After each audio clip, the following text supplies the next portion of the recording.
한 여인을 사랑한 수도사가 있었다.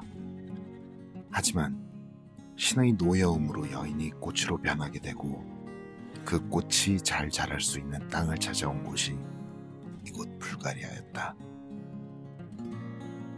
소피아 도착 후 알렉산더 넵스키 성당을 시작으로 니콜라스 성당, 4세기 만들어진 성 조지 성당까지 다양한 성당을 둘러본 후 동로마 제국 시절 세르디카라는 이름으로 불리던 흔적을 만나보며 소피아 투어를 마무리한다.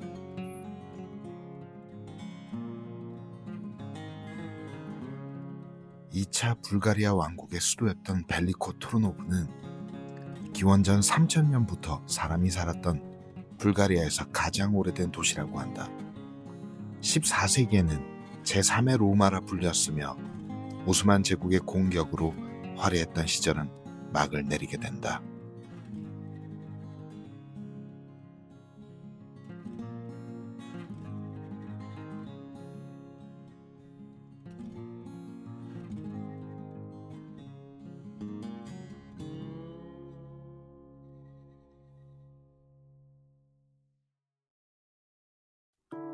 인구 190만에 가까운 루마니아의 수도, 차우체스쿠 시절 공산주의를 바탕으로 한 독재자의 도시라는 이미지와는 다르게 발칸의 파리라는 매력적인 별명을 가지고 있는 도시다.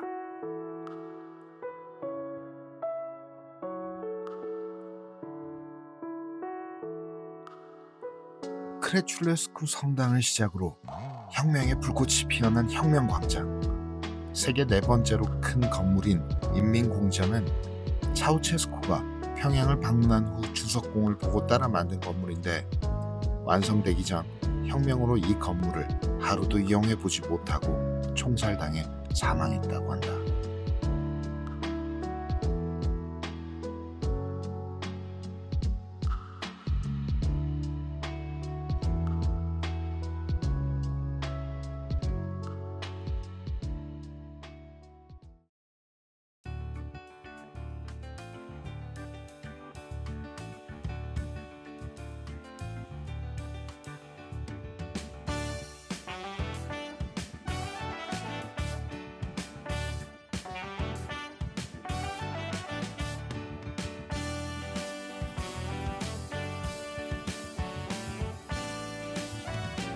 다양한 건축 양식이 조화를 이루며 만들어진 이 성은 당시 최첨단 기술을 바탕으로 만들어진 성이다.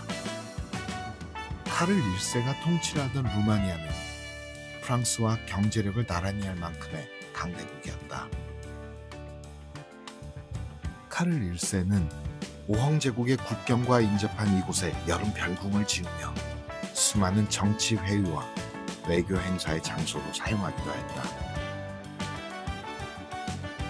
건물이 지어질 당시 최첨단이라 불리는 모든 기술이 다 동원되었는데 그중 중앙난방 시스템과 엘리베이터, 진공 청소 시스템은 성이 지어질 당시 가장 뛰어난 기술의 결정체라 해도 과언이 아니다.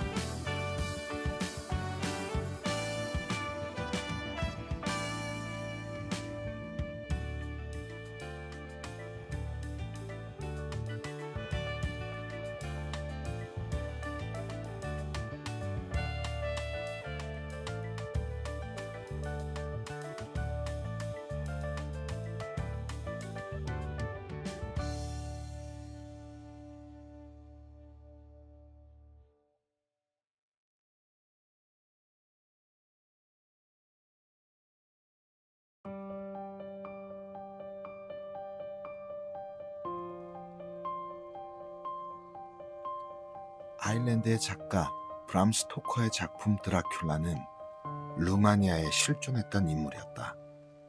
소설 속 모델이었던 블라드 3세는 어린 시절 오스만 제국의 볼모로 보내졌다가 1456년 헝가리의 지원을 받으며 왈라키아를 장악하게 되고 이후 오스만 제국의 메흐메드 2세의 굴욕적인 서약을 무시하고 사신을 말뚝에 깨어 죽이게 되는데 이런 잔혹한 형벌이 유럽 각 지역의 민담의 소재가 되었고 이런 잔인함이 소설 드라큘라에 영감을 주게 되며 흡혈귀에 대한 이미지가 만들어졌다. 다만 실제 블라드 3세는 이곳 브란성에 살지 않았고 이곳에 3일간 머물렀다라고만 한다.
이곳은 트란실바니아의 주도로 14세기부터 무역 중심지였던 곳이다.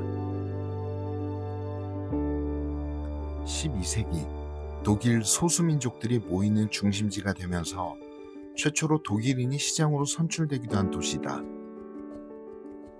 이런 다양성과 개방성을 바탕으로 14세기 무역의 중심지로 발전할 수가 있었고, 상업의 발전을 바탕으로 만들어진 상인조합은 기금을 모아 방어벽과 요새, 사무실 등을 건설하고 운영하여 꽤나 오랜 시간 동안 도시를 안정적이고 부유한 번영의 시간을 이끌어 가기도 하였다.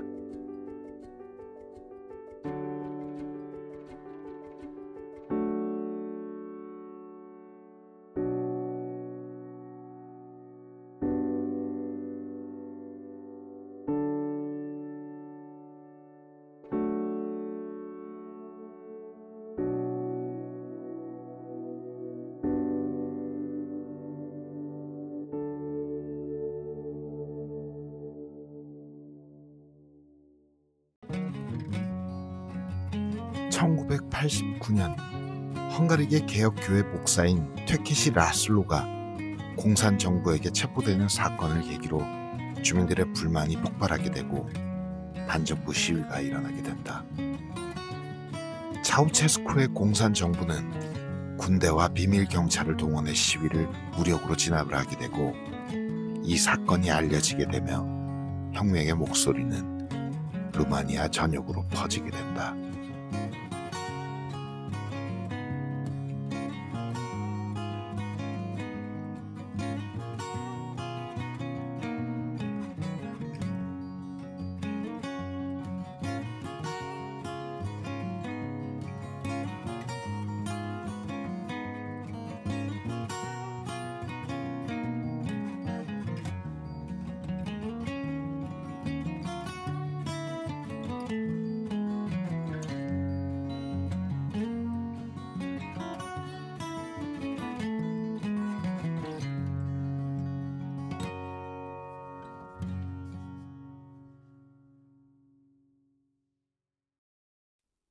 백색의 도시라는 뜻을 가진 베오그라드는 세르비아의 수도이자 발칸반도의 주요 도시로 유고슬라비아 시절부터 지금까지 수도로서의 위엄을 가진 도시다.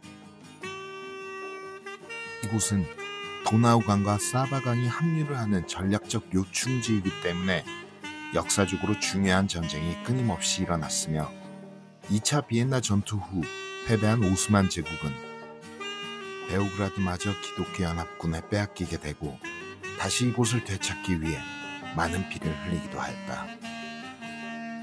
이후 까를로바츠 조약이 체결되며 오스만 제국은 많은 영토를 오스트리아에게 넘겨주게 되고, 베오그라드 역시 오스트리아 합스부르크 왕가의 지배하에 들어가게 된다. 베오그라드의 몽마르트라 불리는 스카다리아에서 19세기 활동했던 시인과 화가 그리고 음악가들의 흔적을 시작으로 베오그라드를 만나본다. 거리 주변 대부분의 건물들이 200년 이상이 된 크네집 미하일로 거리는 우리나라 세종로처럼 오스만 제국으로부터 세르비아를 해방시킨 미하일로 왕의 이름을 따서 붙여놓은 길이다. 사르보나 정교의 성당, 그리고 성당 앞 물음표 간판을 걸어놓은 카페가 눈에 띄었고, 여행의 마지막 장소인 칼레 메그단 요새를 향해 긴 역사 속의 흔적들을 만나본다.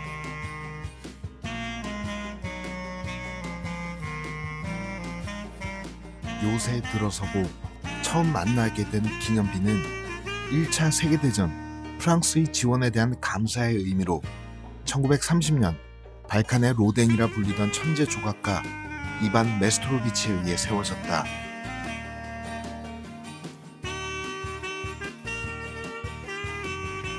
요새 안쪽에서는 1세기 로마 지배 시절 요새의 흔적과 1, 2차 대전 당시 사용되었던 무기들, 그리고 오스만 지배 시절 귀족의 무덤 등이 길고도 복잡했던 역사를 이야기하고 있다.